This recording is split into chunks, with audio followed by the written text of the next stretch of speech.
할렐루야. 9월 4일 묵상을 시작하도록 하겠습니다. 오늘 우리에게 주시는 하나님의 말씀은 창세기 39장 1절부터 6절까지 있는 말씀입니다. 제가 봉독하도록 하겠습니다. 요셉이 이끌려 애굽에 내려가매 바로의 신하 친위대장 애굽 사람 보디발이 그를 그리로 데려간 이스마엘 사람의 손에서 요셉을 사니라. 여호와께서 요셉과 함께 하심으로 그가 형통한 자가 되어 그의 주인 애굽 사람의 집에 있으니 그의 주인 여호와께서 그와 함께 하심을 보며 또 여호와께서 그의 범사에 형통하게 하심을 보았더라. 요셉이 그의 주인에게 은혜를 입어 섬김에 그가 요셉을 가정 총무로 삼고 자기의 소유를 다 그의 손에 위탁하니 그가 요셉에게 자기의 집과 그의 모든 소유물을 주관하게 한 때부터 여호와께서 요셉을 위하여 그 애굽 사람의 집에 복을 내리심으로 여호와의 복이 그의 집과 밭에 있는 모든 소유에 미친지라. 주인이 그의 소유를 다 요셉의 손에 위탁하고 자기가 먹는 음식 외에는 간섭하지 아니하였더라. 요셉은 용모가 빼어나고 아름다웠더라. 아멘.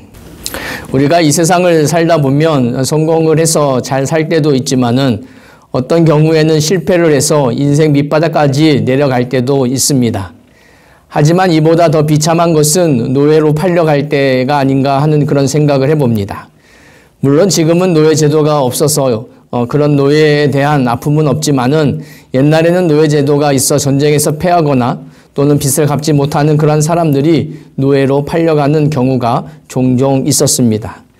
일단 노예로 팔리면 인격이나 자유를 다 포기해야만 했습니다.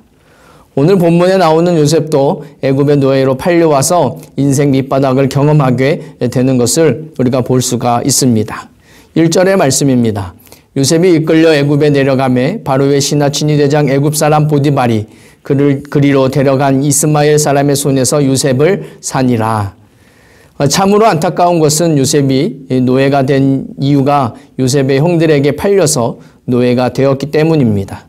결국 요셉은 보디발의 노예로 팔려가게 되었다라고 하는 것이죠. 그런데 노예로 팔려간 요셉에게 두 가지 모습이 있었습니다. 첫 번째는 요셉이 자기가 노예가 된 것을 인정하고 주인을 최선을 다해 섬겼다는 것입니다. 요셉은 주인의 집에서 도망치려 하거나 자존심을 내세우려고 하지 않았고 철저하게 주인에게 충성을 다했던 모습을 요셉은 보여주었습니다.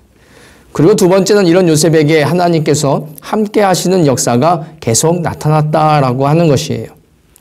오늘 본문 2절 3절의 말씀입니다. 여호와께서 요셉과 함께 하심으로 그가 형통한 자가 되어 그의 주인 애굽 사람의 집에 있으니 그의 주인이 여호와께서 그와 함께 하심을 보며 또 여호와께서 그의 범사에 형통하게 하심을 보았더라. 이렇게 말씀하고 있어요. 물론 요셉도 사람이기 때문에 처음에는 형들을 미워하기도 하고 원망하기도 했을 것입니다. 그리고 젊은 나이에 한평생 노예로 이제는 애굽에서 살아야 하는 것을 생각할 때에 얼마나 마음에 낙심이 있었겠습니까? 그러나 요셉에게는 무엇보다도 다른 것이 있었습니다. 이해할 수 없는 힘이 있었다라고 하는 것이죠. 그것은 바로 하나님께서 자신과 함께 하신다는 믿음이 있었다라고 하는 것입니다.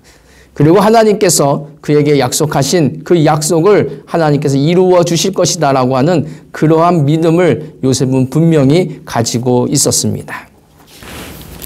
그래서 요셉이 애굽에서 하는 모든 일들은 언제나 형통하게 된 것입니다. 결국 요셉은 우리가 잘 알고 있는 것처럼 보디발의 모든 재산을 관리하는 그러한 아주 막중한 책임을 맡은 노예가 되었습니다. 주인인 보디발이 요셉을 선대했을 때 하나님께서는 보디발에게 더 큰 은혜와 더 큰 축복을 주신 것을 오늘 본문 말씀을 통해서 우리는 볼 수가 있습니다. 여기서 중요한 것은 우리가 생각할 때 요셉의 모습은 참으로 비참한 모습이라고 우리는 생각할 수 있습니다. 하지만 요셉은 애굽의 노예가 되어서도 하나님의 약속의 말씀을 버리지 않았고 그 결과 하나님께서 요셉과 함께 하시는 놀라운 축복을 주셨다라고 하는 것입니다. 우리의 믿음도 마찬가지입니다. 오늘 본문 말씀을 통해서 우리가 깨달아야 할 것은 우리의 환경이 우리의 믿음을 만들어주는 것이 아니다라고 하는 것입니다.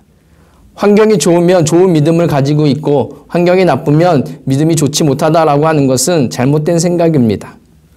믿음은 어떤 상황 속에서도 오직 하나님만을 의지하고 하나님의 약속을 믿고 따를 때 하나님께서 우리와 함께 해주시는 놀라운 축복이 넘쳐나는 줄로 우리는 믿습니다.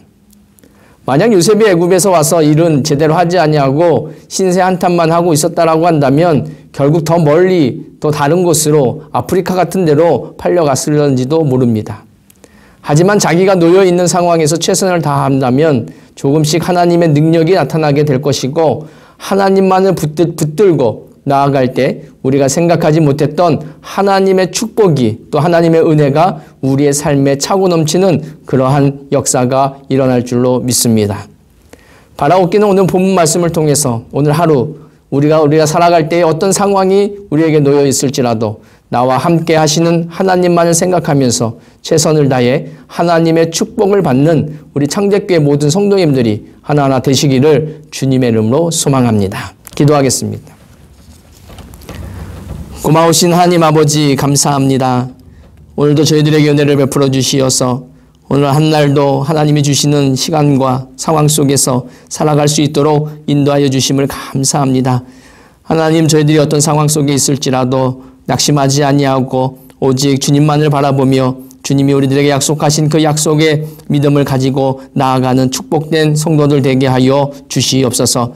어디에 있든지 무슨 일을 하든지 오직 하나님의 영광을 위하여 살아가는 우리의 믿음들이 되게 하여 주시고 또 믿음이 자라나면서 하나님 앞에 영광 돌릴 때에 하나님이 주시는 은혜와 축복의 역사가 넘쳐나게 하여 주시옵소서. 모든 영광 주 앞에 돌렸고 우리를 구원하신 예수님의 이름으로 감사하며 기도드리옵나이다.